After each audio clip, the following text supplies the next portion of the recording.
Hello everyone, welcome back to my channel. Today's video is going to be all about sanitation.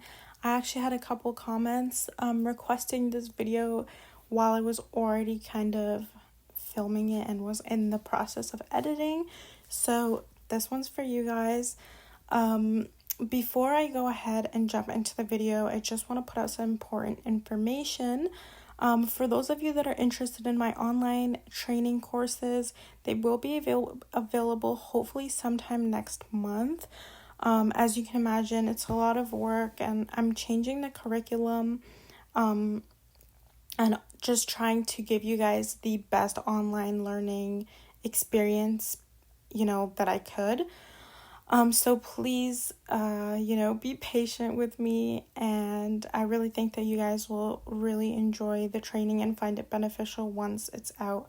Also, make sure to go on the website and register so that you can be emailed when the training is out. So when it comes to my tweezers, I have two of these little bins that I got from IKEA. Not the one with holes, this one right here. So I got this from IKEA. It's perfect. It fits in my drawers perfectly. I have two of them. One is for clean tweezers and then the other one is for dirty tweezers. So the process is I would take isolation and volume tweezers, use them, and then put them in the other bin. And I would keep doing that until I've used up all the tweezers, and that's how I know I need to sanitize them again. So I also have this sanitization chamber that I got from Amazon. Also, everything will be linked in the description box down below, so make sure to check that out. If you're using Pre-MCS 20, you don't need a chamber that's closed off like this. You can use any kind of bin. It doesn't have to be closed off. But this is the disinfectant I'm going to be using. Keep in mind that the video is going to be based on this disinfectant. So if you use something else, I don't know, it's going to be different. This is for Pre-MCS 20. You can get this online, as well as like some lash places have it, like Lash, or you can just get it off of their website. But what I like about this solution is that it takes 20 minutes. And you can use the same solution for up to 14 days, meaning that once you've poured it in there, you've sanitized your tweezers, you don't have to dump it out. You can use that same solution for up to 14 days. So I like that. And I also like that you don't have to mix it with anything. So that's the one I use. That's the one I like. If you use Barbicide, you're more than welcome to. But this video is just going to be about how I use the Pre-MCS 20. So this is my little bin that I keep my tweezers in. I also have some tweezers that are like for my eyebrow tweezers.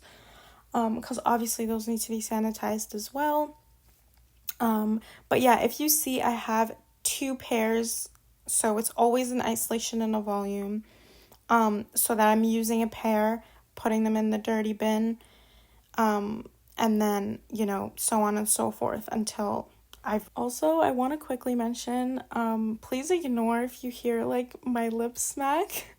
Usually when I'm filming voiceovers, I'm doing it, like, a million times over and over again, and I'm, like, so dehydrated. I also don't like to film it in, like, little clips. I want it to be as authentic as possible, so that's that. Anyways, I have this little towel that I got from Walmart. You can literally get it from the dollar store. It's just like a little washcloth, like it's very small. And that's what I like to use for my tweezers. So this is dedicated for my tweezers, and then I put a paper towel over that because it's going to get really wet. And then I also got this toothbrush literally anywhere, Walmart, Dollar Tree. And I love using a toothbrush. Just because it's the perfect size that's, really going to get in there and scrub your tweezers. The process is super simple. You just need to take your dirty tweezers, scrub them with the toothbrush and some soap. You can use Dawn, just any soap, honestly, because they are going to get sterilized anyways. This is just like an extra step to get any dirt that's on the actual surface of the tweezers or any dried up glue. So you just want to scrub them all the way down. Obviously focus on the tip of the tweezers because that's the part that's going to be going near your client's eyes. But just scrub all of your tweezers, and I have a lot, so you know, this process takes forever. But what I like to do is take a couple at a time, scrub them, rinse them, and then I like to use this little thing that comes with the chamber because it has holes, and I just use it as like a, you know, I just put them in there so that it's easier for me to rinse them, and make sure that there's no soap left over.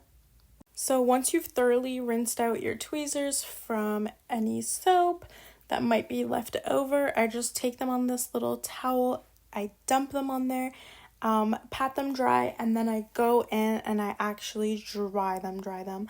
I go in between all the little nooks and crannies.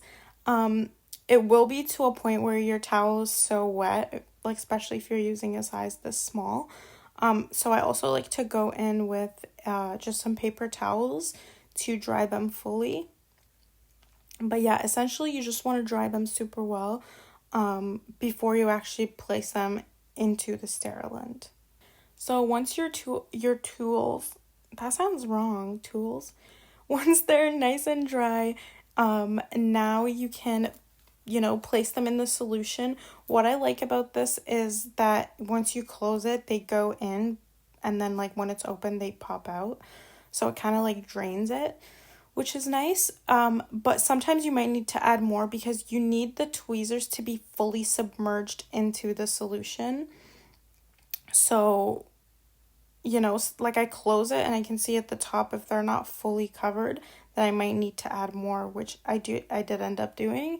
And sometimes it's not about that. Sometimes it's like they're just on top of each other, so you have to like move them around just a little bit because you want them all to be fully submerged in the solution. And also make sure you wash your hands right after, because I just touched the solution and this is a very high grade sterilant.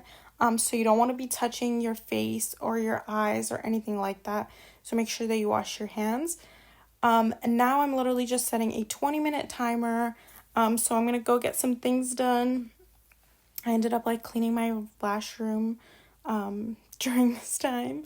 So that was nice. And then once your timer is up, then you're going to want to come back, and now you're just going to want to drain them from the solution. So you open it, give them a quick little shake so that all of the sterilant, you know, the excess liquids fall out.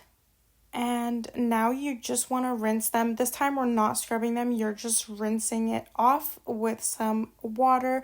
And you always want to be using hot water even when you are scrubbing them with the soap. So just give them a quick little rinse so that there's no active particles from the sterilant. So give them a really good rinse. Once you've done that, I like to leave them to air dry because I usually do this on days where I'm not working. So I literally just put the paper towel and my little washcloth, and I just place them separately on there and I just let them air dry. I feel like there's like no point in me actually drying them unless I need to use a pair like right away. But if I don't need to use them, I'll just let them air dry because it's easier than obviously hand drying them all. And then my leftover solution that's in the chamber, that's good for up to 14 days. So I can use that again, and I don't have to dump it out. So that's really good.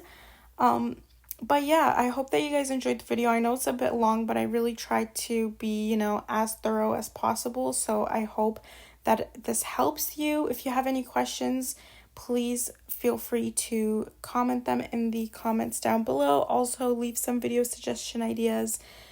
And make sure to subscribe if you haven't already. And follow my Instagram. But yeah, all important links and everything I used will be linked in the description box down below. And yeah, I hope you guys enjoyed the video, and I will see you guys next time. Bye!